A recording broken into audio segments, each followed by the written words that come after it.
Olá pessoal, meu nome é Araceli Ortega, eu sou hoje gerente da Patronal Assessoria Imobiliária e também eu produzo aqui conteúdos para o Instagram, para o Facebook do Ensinando Corretores, tá? Se vocês me acompanham, vocês devem ter percebido que eu estou um pouquinho sumida, né? Mas é o que acontece, eu não trabalho exatamente com as redes sociais, tá? Então assim, esse é um trabalho que eu faço paralelo, porque na verdade o meu foco é gerenciar a minha imobiliária mesmo, né? Então, esse último mês foi um mês bem agitado, mas assim que possível eu estou sempre postando aí conteúdos. Bom, e o que a gente vai conversar hoje? A gente vai conversar a respeito do novo Minha Casa Minha Vida, tá? O que mudou, tá? Então, assim, eu quero fazer um vídeo pra falar pra vocês coisas básicas, tá? Mudanças básicas que a gente teve. Então, é pra você, corretor, tá? Você que não é corretor de imóveis, que não trabalha com financiamento, mas tem essa curiosidade, às vezes você pode pegar um pouco mais desse conteúdo, mas esse conteúdo ele é um pouco direcionado pra corretor, porque eu quero ser mais objetiva, tá? Porque as regras do Minha Casa Minha Vida, você que é corretor de imóveis, você já conhece. A questão aqui eu quero falar das alterações, tá? Então, assim, eu tenho até fiz aqui uma listinha das alterações principais, tá? Que é as alterações que a gente tem que tomar atenção, tá bom? Então vamos lá. O que mudou no novo Minha Casa Minha Vida, tá? Pro antigo Minha Casa Minha Vida e pro antigo ali Casa Verde Amarelo, tá bom? Então, a primeira coisa, o subsídio aumentou. Então, o subsídio que era de 47 mil, hoje o teto dele é 55 mil. Obviamente, como todos vocês sabem, vai depender muito das condições do seu cliente, da renda, do perfil familiar, tá bom? Mas o teto hoje, então, subiu de 47 para 55 mil, tá? Segundo, aí é uma coisa muito importante, tá? Que é uma alteração que teve, que com certeza você vai sentir, você vai ser impactado, corretor, aí nas próximas simulações que você fizer com os seus clientes, tá? Se o cliente não tem dependentes, ou seja, se ele não é casado, se ele não tem filhos menores de idade, ou se ele não tem nenhum dependente legal menor de idade, tá? Ou com dependência total, igual, por exemplo, uma pessoa que tenha deficiência, entende? Ele tem essa redução do subsídio. Bom, isso a gente sempre soube, né? Então, antes você tinha ali 100% do subsídio se você tem dependentes. Se você não tem dependentes, no antigo programa Minha Casa Minha Vida e no programa Casa Verde Amarelo era reduzido em 50%. Então, se a sua renda, a capacidade total do subsídio fosse 20 mil, mas você não tem dependentes, era reduzido 50% disso, ou seja, você iria liberado um subsídio de 10 mil para você. Agora, se você não tem dependentes, esse subsídio vai ser reduzido em 30%. Entenderam? Então, de 50% agora houve uma redução maior, de 30%. Então, vocês vão sentir um grande impacto, principalmente nas rendas baixas, tá? De clientes que têm ali na casa até R$ 2.600, que seria o faixa 1 hoje, tá? E vocês vão sentir um pouco, principalmente se ele não tem também os 36 meses, tá, de contribuição do FGTS. Então, a gente vai ter ali uma queda bem drástica do subsídio e daí, se ele não tiver 36 meses, ele ainda não tem o redutor da taxa de juros. Então, esse cliente, ele ficou um pouco penalizado nesse novo programa, tá? Todavia, o cliente que tem uma renda ali no faixa 1, que tenha dependentes, realmente houve uma melhora muito grande no quesito subsídio. Então, houve aumento do subsídio para todos os clientes nessa situação, tá? Bom, aí vamos falar sobre a terceira alteração principal.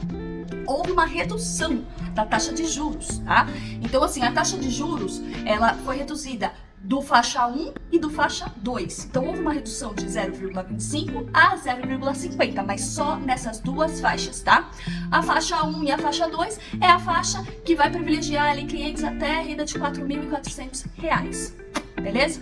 Então, para esse pessoal melhorou bastante, porque assim, 0,25, 0,50 faz uma diferença bem grande no financiamento de 30 a 35 anos. Então, assim, a capacidade de financiamento desses clientes aumentaram com essa redução da taxa de juros. Clientes ali no faixa 2, vocês vão observar também, clientes no faixa 2, tá? Como houve essa redução da taxa de juros, para alguns deles, para algumas rendas, mesmo tendo essa redução meio drástica aí no subsídio, como eles estão conseguindo financiar bem mais, meio que saiu elas por elas, tá? Então, assim, baixou o subsídio, mas aumentou o financiamento, então ficou elas por elas, tá bom? A principal questão mesmo que vocês vão sentir é no faixa 1 ali, que é até R$ 2.600 para clientes que não têm dependentes, tá bom? Mas o restante melhorou bastante, realmente vai fazer uma diferença para o cliente essa redução da taxa de juros, tá? E a quarta mudança, faixa 3, tá? O faixa 3, que é a renda de R$ 4.401, tá? Até R$ 8.000, redondo, tá, gente? R$ 8.001 passa do Minha Casa Minha Vida, não se enquadra mais. Hoje, esses clientes, eles tiveram um aumento da taxa de juros, tá? Então, a taxa de juros desses clientes hoje, ela é de 7,66% ao ano. Isso com o redutor, tá? Sem o redutor, essa taxa de juros vai para 8,16% ao ano, tá? Só para quem não identificou o termo, o redutor é quando o cliente ele já teve mais de 36 meses de contribuição com o FGTS, tá? Se ele teve, ele tem um desconto na taxa de juros. Se ele não teve, ele não tem esse desconto na taxa de juros, tá?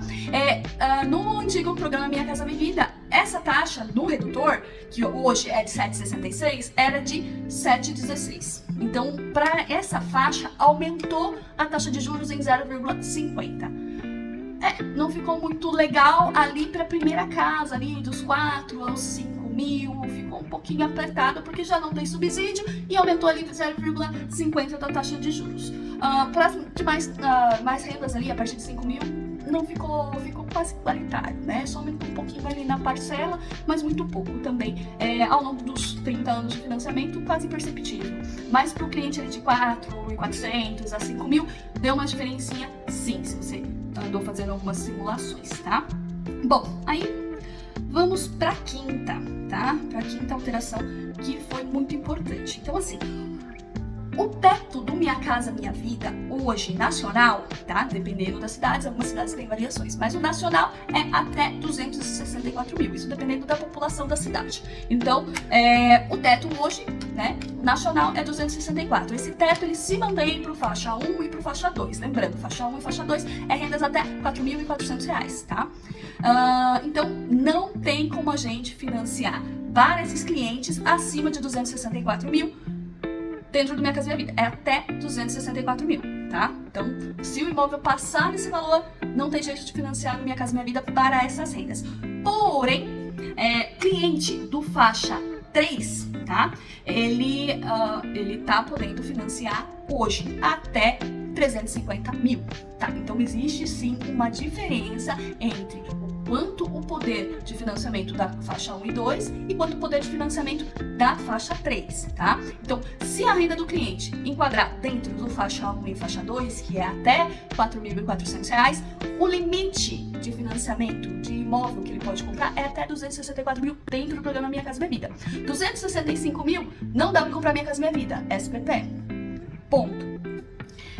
Clientes do faixa 3, que é rendas acima de 4.400 até R$ 8.000, eles podem adquirir até 350 mil, tá? Dentro do programa Minha Casa Minha Vida. Mas Araceli, o cliente tem renda de 4 mil, ele não pode financiar 350? Não pode, tá? Essa é uma trava do governo. Então, assim, se a renda não enquadrar dentro do faixa 3, ele não vai conseguir financiar Minha Casa Minha Vida até 350 mil. O máximo vai ser 264. Quem financia o faixa 3 hoje, se financia no 264, financia 350, tá? Então, o faixa 3 tem uma opção mais estendida. Bom, e o sexto, que é um fator importante, tá? Seria o pró-cotista, tá bom?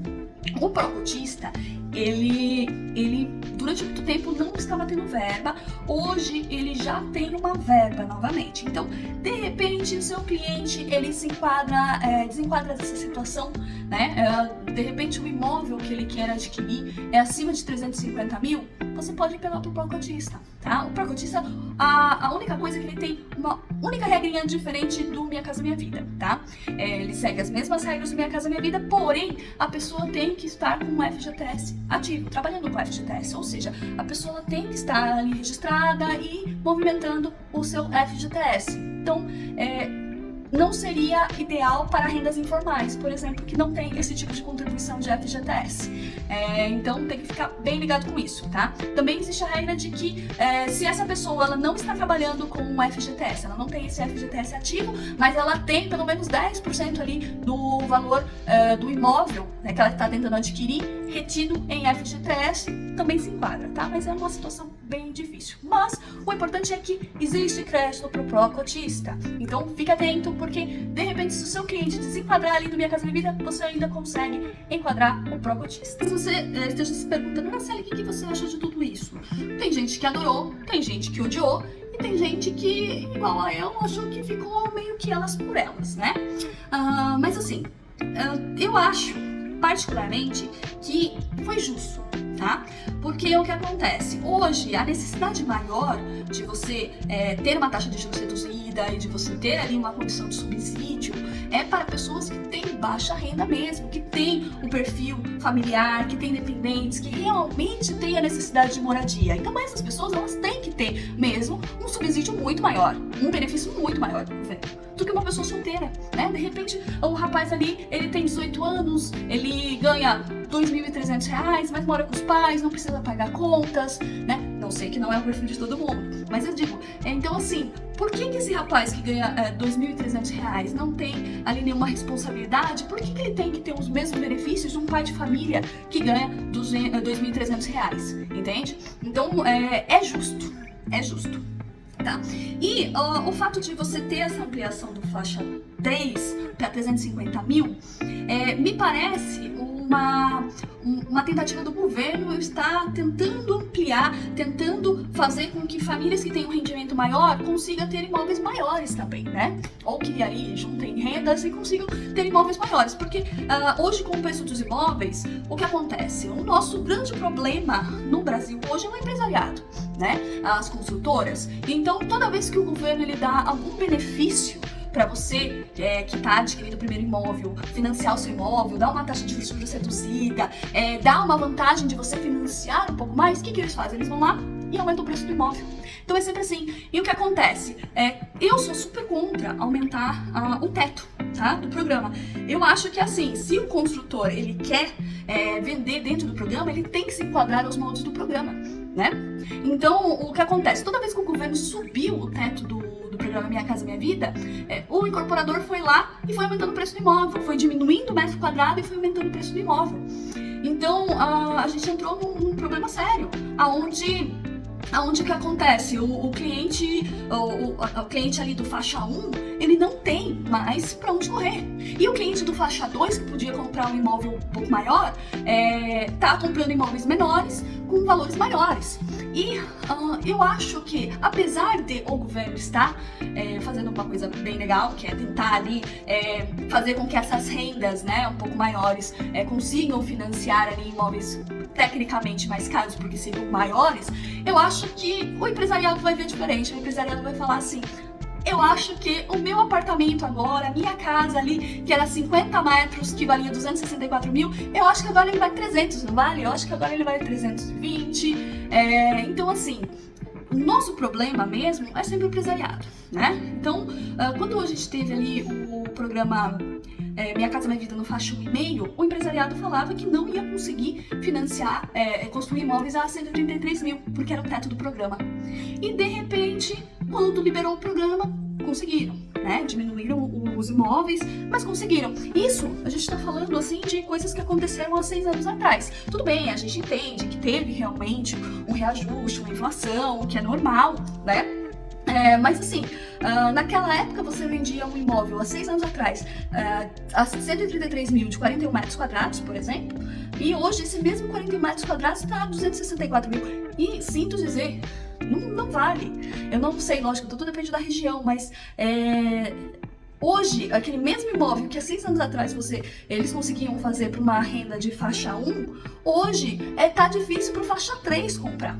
né? Então, assim, o governo faz, mas ele tem que manter as travas. E as travas, elas são importantes, tá, gente? Parece que o governo tá indo meio contra a gente, que precisa vender, outras pessoas que precisam comprar, mas é importante essas travas porque sem elas o empresariado não vai respeitar o negócio, entende? Então, a gente precisa, sim, ter imóveis para todas as faixas e a gente precisa que o empresariado entenda que ele precisa se enquadrar no programa se ele quiser vender dentro do programa. E hoje, boa parte das vendas, né, eu me arriscaria a falar que ali 80% das vendas que sai hoje de financiamento bancário, principalmente da Caixa Econômica, são do Minha Casa Minha Vida. Bom, pelo menos eu posso dizer que 80% das vendas da minha imobiliária são Minha Casa Minha Vida. E não, a gente não trabalha só com produtos Minha Casa Minha Vida. E a gente trabalha com muito produto mesclado. Mas mesmo assim, hoje, o programa Minha Casa Minha Vida ainda é o programa mais buscado. Porque, convenhamos, né, gente? Ninguém dá uma taxa de juros de 4,5%, que agora, dependendo da região, caiu para 4,25% a 4%, né? Se for, por exemplo, o Nordeste. Então, não tem quem faça uma taxa de juros de 4% ao ano, né? Então, lembrando que a vantagem do programa Minha Casa Minha Vida é a taxa de juros, gente, tá? Taxa de juros, é por isso que a gente tem que brigar. Subsídio é para quem precisa. Então, você que não está sendo contemplado por subsídio, seu cliente que não está sendo contemplado por subsídio, é porque ele realmente não precisa. Ele precisa de taxa de juros baixa para comprar o seu imóvel. É o que eu acho, tá? Não sei qual é a opinião de vocês. Se vocês quiserem deixar a opinião de vocês, eu vou ficar muito feliz de analisar tudinho. E a gente se encontra aqui no próximo vídeo, assim que for possível, mas sempre trazendo aqui pra vocês novidades.